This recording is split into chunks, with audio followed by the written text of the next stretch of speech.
번째, 어디서 얼마나 강하게 발생할지 모르는 재난, 지진.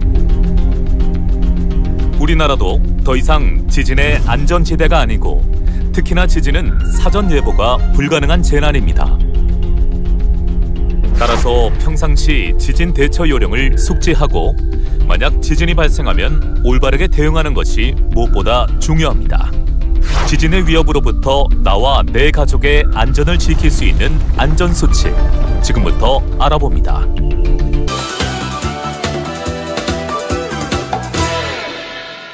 평상시 집안에서 지켜야 할 지진 대피 방법부터 알아봅니다. 지진이 발생하면 초기에 강한 흔들림이 발생합니다. 따라서 떨어지는 물건 등으로부터 몸을 보호해야 하는데요. 탁자 아래와 같이 집안에서 대피할 수 있는 안전한 대피 공간을 미리 파악해두고 유리창이나 넘어지기 쉬운 가구 주변 등 위험한 위치를 확인한 뒤 지진 발생 시 가까이 가지 않도록 합니다. 또한 깨진 유리 등에 다치지 않도록 두꺼운 실내화를 준비해두고 가구나 가전제품, 텔레비전, 꽃병 등 떨어지기 쉬운 물건은 고정해 놓도록 합니다. 비상시 가족과 만날 장소와 연락할 방법, 대피 장소, 응급처치법 등 위급한 상황에 대비해 가족 회의를 하는 것도 재난 시 큰 도움이 됩니다. 또한 만약을 대비해 비상용품을 준비해두고 보관 장소와 사용 방법을 알아둬야 하는데요. 비상식품은 물, 통조림, 건빵, 초콜릿 등 가열하지 않고 먹을 수 있는 것. 구급약품은 연고, 감기약, 소화제, 집약약 등이 포함된 구급함. 생활용품은 간단한 옷, 화장지, 물티슈, 라이터, 여성용품, 비닐봉투. 그 밖에 손전등 및 건전지, 휴대전화 보조 배터리, 비상금, 비상연락망, 라디오 등을 준비해둡니다. 또 하나 빼놓지 말아야 할 것은 지진정보 알아두기. 행정안전부 안전디딤돌과 기상청 지진정보 알림이를 설치해두면 지진에 대한 유용한 정보를 얻을 수 있습니다. 그렇다면 지진이 발생했을 경우엔 어떻게 대처해야 할까요?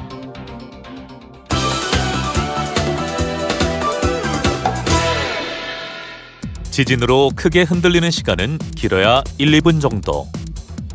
중심이 낮고 튼튼한 탁자 아래로 들어가 탁자 다리를 꼭 잡고 몸을 보호합니다. 탁자 아래와 같은 피할 곳이 없을 땐 방석 등으로 머리를 보호합니다. 유리 파편이 날아올 우려가 있을 경우 물건을 등지고 돌아섭니다. 흔들림이 멈춘 후엔 당황하지 말고 화재에 대비해 가스 중간 밸브를 잠그고 전기 차단기를 내립니다. 밖으로 나갈 땐 엘리베이터를 타지 말고 계단을 이용해 건물 밖으로 대피합니다. 떨어지는 유리, 간판, 기와 등에 주의하며 소지품으로 몸을 보호하면서 침착하게 대피합니다. 밖으로 나오면 담장, 유리창 등이 파손돼 다칠 수 있으니 가방이나 손으로 머리를 보호하면서 건물과 담장에서 최대한 멀리 떨어진 곳으로 대피합니다. 지진 대피소는 스마트폰 앱 안전디딤돌 앱에서 확인할 수 있습니다. 하지만 지진이 발생했을 때 지진 대피소를 확인할 수 없는 상황이라면 주변의 넓은 공원이나 운동장으로 차량을 이용하지 않고 신속히 이동합니다. 가까운 공원이나 넓은 공간마저 없다면 최근에 지은 튼튼한 건물 안으로 들어가 우선 몸을 보호합니다. 지진 발생 직후에는 근거 없는 소문이나 유언비어가 유포될 수 있으니 라디오나 공공기관의 안내방송에서 제공하는 정보에 따라 행동합니다.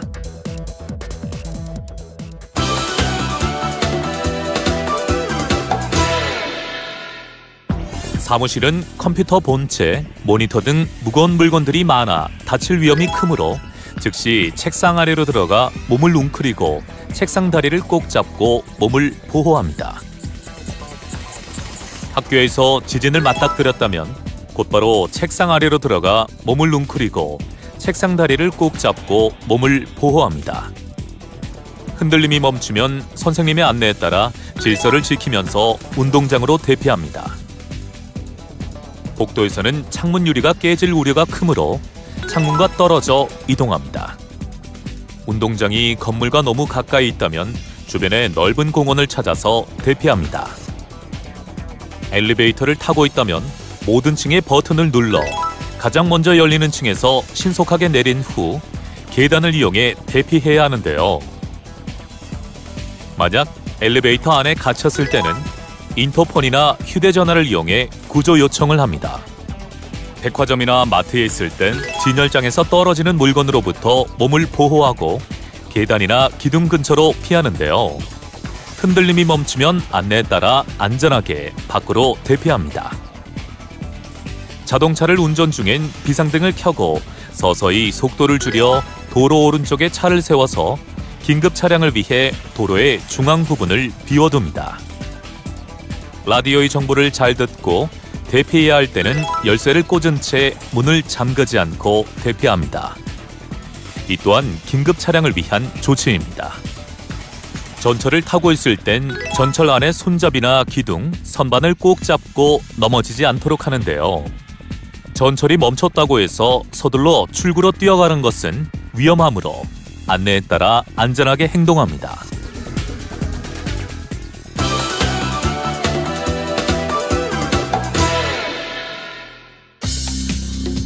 흔들림이 멈춘 후 주변에 부상자가 있으면 119에 먼저 신고하고 이웃과 서로 협력해 응급처치합니다. 지진이 발생하면 통신기기 사용이 폭주해 일시적인 장애가 발생할 수 있으니 당황하지 말고 라디오 및 공공기관이 제공하는 정보에 따라 행동합니다. 가정이나 사무실로 돌아간 후에는 피해 상태를 확인하고 안전이 의심되면 전문가의 확인을 받도록 합니다. 옷장이나 보관함 등의 내용물이 쏟아져 내려 부상을 입을 수도 있으므로 문을 열 때 주의합니다. 가스, 전기, 수도관 등의 확인도 필수인데요. 가스 냄새가 나거나 가스 새는 소리가 들릴 경우엔 밸브를 잠근 후 창문을 열고 우선 대피합니다. 대피 후에는 지역 도시가스, 한국가스안전공사 등 가스 관련 기관에 조치 후 사용합니다. 전기에 이상이 발견됐을 시엔 원인이 파악될 때까지 엘리베이터 사용을 금지합니다. 정전이 되었다면 손전등을 사용하고 차단기를 내린 후 전선의 이상 유무를 확인합니다. 수도관에 피해가 있다면 밸브를 잠그고 하수관의 피해 여부를 확인하기 전까지 수도꼭지나 화장실 등 물을 사용하지 않습니다. 피해가 확인되었다면 살고 있는 곳에 시군구청에 신고합니다. 끝으로 여진이 발생할 수 있으므로 지역 방송 등이 제공하는 정보를 주시하며 만일의 사태에 대비합니다. 사전 대비와 훈련만이 예측 불허의 재난을 예방할 최선의 방법. 지진으로부터 모두 안전하도록 다 같이 관심을 갖고 노력해야겠습니다.